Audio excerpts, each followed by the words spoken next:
XTB France informe les participants que la présentation à venir et les informations qui vont être dispensées ne constituent pas en aucune manière une sollicitation ou incitation à acheter ou vendre des produits financiers.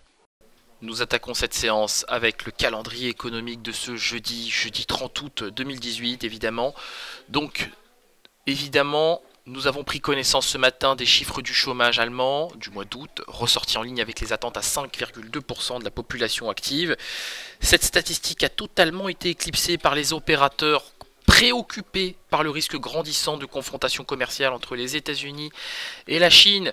Bien que les discussions entre le Canada et les États-Unis soient en bonne voie, les opérateurs évidemment sont inquiets du fait de voir les États-Unis taxer à hauteur de X% 200 milliards de produits chinois. Alors évidemment, ça va mettre un grand coup de frein sur les indices. On le voit ce matin, c'est même d'ailleurs le titre de l'analyse matinale, brusque ralentissement des indices occidentaux. Pour l'heure, il y a très peu d'informations qui circulent, si ce n'est celle-là. Les indices évoluent sans grande surprise en territoire négatif. Maintenant, on a quand même des statistiques auxquelles on peut se raccrocher et qui nourrissent évidemment l'espoir d'un futur rebond. Je pense bien sûr à l'indice PCE Core du mois de juillet et aux autres statistiques relatives à l'inflation aux États-Unis. Statistiques dont on attend beaucoup, hein, d'ailleurs, le PCE Core attendu en hausse de 2% en rythme annualisé. On ne devrait normalement pas avoir trop de mauvaises surprises à ce niveau-là. Mais voilà, on regardera quand même cette statistique avec beaucoup d'attention.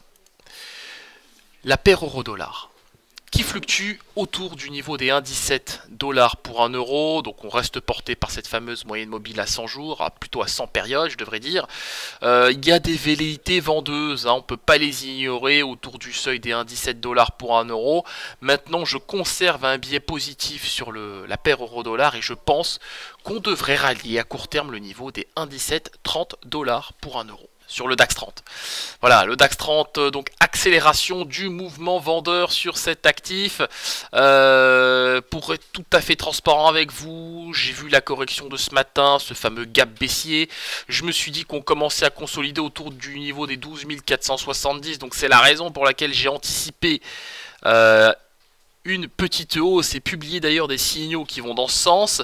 Et bien que nenni, voilà, j'ai très probablement d'ailleurs dû être stoppé sur mon deuxième signal DAX 30.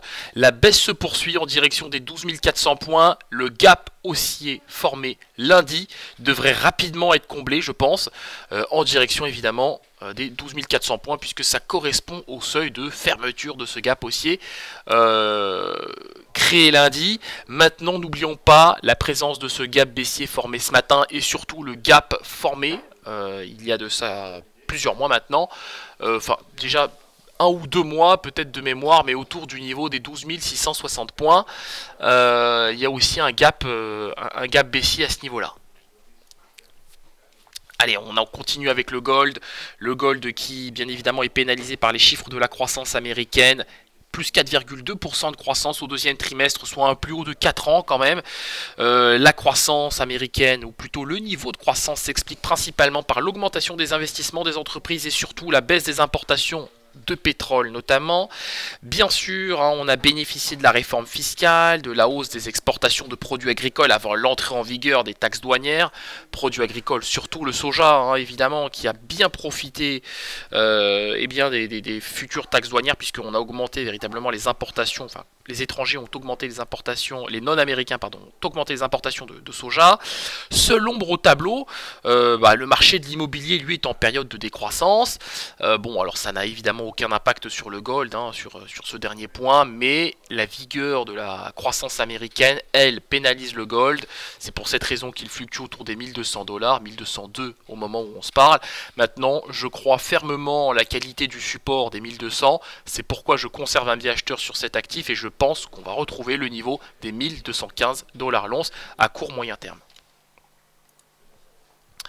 Du côté du WTI maintenant, Le département de l'énergie américain a fait état hier de stocks hebdomadaires de pétrole en nette diminution, moins 2,5 millions de barils pour la semaine terminée au 24 août. Des stocks d'essence et de produits distillés qui se sont aussi contractés, de respectivement 1,5 et 0,8 millions de barils, ou plutôt 800 000 barils pour les stocks de produits distillés, donc plutôt le fuel domestique. Donc les prix du pétrole se sont bien évidemment envolés après la publication du DOE, du département de l'énergie américain. Pour l'heure, on a des prix qui fluctuent autour des 69,7 $ le baril. On a une toile de fond technique qui est tout à fait favorable à un retour sur le niveau des 70 $ le baril. Donc c'est pour cette raison que je conserve un biais positif et que j'anticipe une poursuite du mouvement acheteur sur le contrat WTI. L'indice S&P 500, j'en parlais il y a quelques instants avec le gold, de la croissance américaine est sur un plus haut de 4 ans au deuxième trimestre, plus 4,2%. Une croissance qui a bien évidemment, comme je le disais, bénéficié de la réforme fiscale et surtout de la hausse des exportations de produits agricoles avant l'entrée en vigueur des nouvelles taxes douanières. On a par contre un marché de l'immobilier qui est en nette contraction, en période de décroissance. Ça par contre, ça impacte l'indice S&P 500 et surtout les valeurs de la construction, du secteur de la construction de l'indice S&P 500. On a des promesses de vente de logements qui ont quand même diminué de 0,7% au mois de juillet.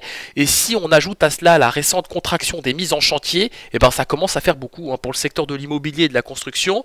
Maintenant, en dépit de cet élément, on a quand même un indice S&P 500 qui a clôturé mercredi pour la première fois de son histoire au-dessus des 2900 points, avec un plus haut, s'il vous plaît, à 2916,3 points. Là, on a une petite contraction autour des 2908 points qui ne m'inquiète pas vraiment. Il n'y a vraiment pas péril dans la demeure sur cet indice. On a quand même des velléités baissières puisque les prix sont capés par cette moyenne mobile à 21 périodes.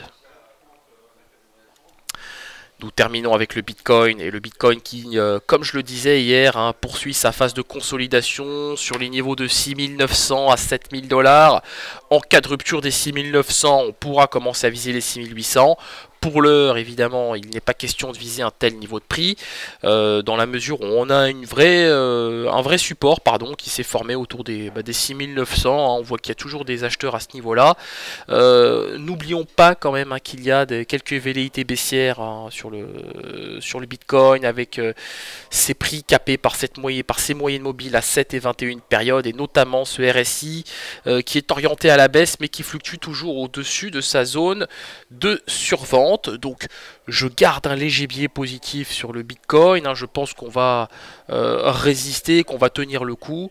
Maintenant évidemment, en cas de cassure des 6900 $ pour un Bitcoin, il ne sera plus question de viser les 7000 mais plutôt les 6800 $ pour un Bitcoin. Merci de m'avoir suivi. On se quitte sur cette note. On se retrouve évidemment aujourd'hui à 15h15. Donc la toile de fond baissière se poursuit sur les indices occidentaux et européens. Les marchés à terme américains sont eux aussi orientés à la baisse. Donc retour de la thématique sino-américaine qui décidément nous donne beaucoup de fil à retordre. C'est vraiment pas évident de trader dans un tel environnement. Il va falloir s'accommoder de ce genre de turbulence, et ce jusqu'à la fin de l'année, ou en tout cas jusqu'à que ce conflit soit définitivement réglé. Donc évidemment, nous ferons un point sur cet élément à 15h15. Merci à vous.